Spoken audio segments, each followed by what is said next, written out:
Assalamualaikum warahmatullahi wabarakatuh. Saya Nur Fauzia dari kelas D3B. Kali ini saya akan membahas tentang ANOVA dua arah dengan interaksi atau dengan pengulangan. Nah, sekarang kita akan mulai pada data tersebut. Hampir mirip ya datanya dengan ANOVA satu arah, tetapi untuk ANOVA dua arah ini kita tambahkan variabelnya, yaitu ada variabel analis.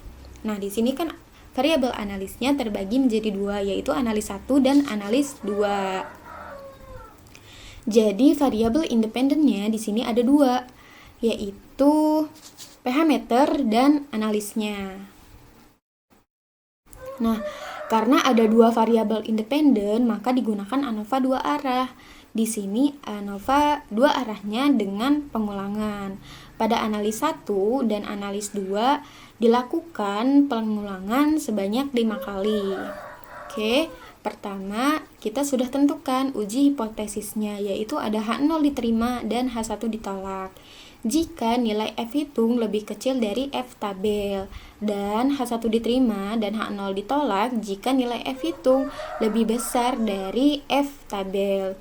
Oke, jadi kita sekarang akan mencari nilai F hitung dan F tabelnya. Karena ini ANOVA dua arah, maka hasilnya terhadap dua variabel independen, yaitu pH meter dan analisnya. Jadi nanti ada dua kesimpulan yang dihasilkan. Oke, langsung saja kita ke data. Kita ke data analisis. Nah, kita pilih ANOVA two factor with replication. Nah, di sini kita input datanya, kita blok semua datanya, lalu tanda panah ke bawah, kita rows per sampelnya itu pengulangannya berapa kali gitu setiap variabelnya. Nah, ini variabel analis yang ke-1 maupun yang kedua itu 5 kali pengulangan, jadi 5. Nah, di sini ada output range-nya. Kita pilih output range-nya. Nah, kita pilih di sini. Jadi, di mana data tersebut akan kita letakkan. Oke, lalu klik OK.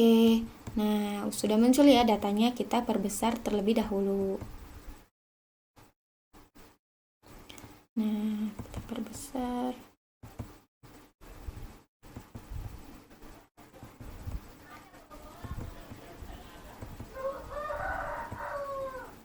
Nah, oke, di sini sudah ada nilai jumlah, rata-rata, dan variansnya dari variabel pH meter dan analisnya. Oke, selanjutnya kita lihat ke bawah. Nah, di sini ada nilai, di sini kan ada sampel ya, sampel itu analisnya. Kita ubah aja ya. Analis, dan ini merek pH meternya, merek pH meter. Oke. Nah, di sini nilai F ini merupakan nilai F hitung. Kita beri warna. Nah, F hitung dan F street ini merupakan nilai F tabelnya.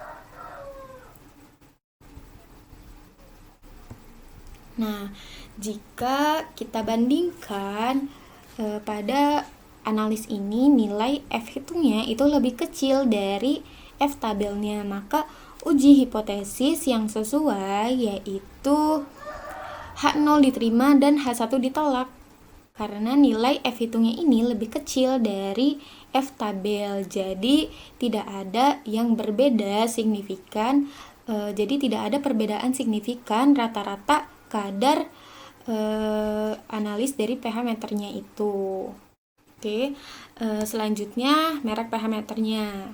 Merek pH meternya juga H0 diterima dan H1 ditolak karena nilai F hitungnya ini lebih kecil dari F tabelnya.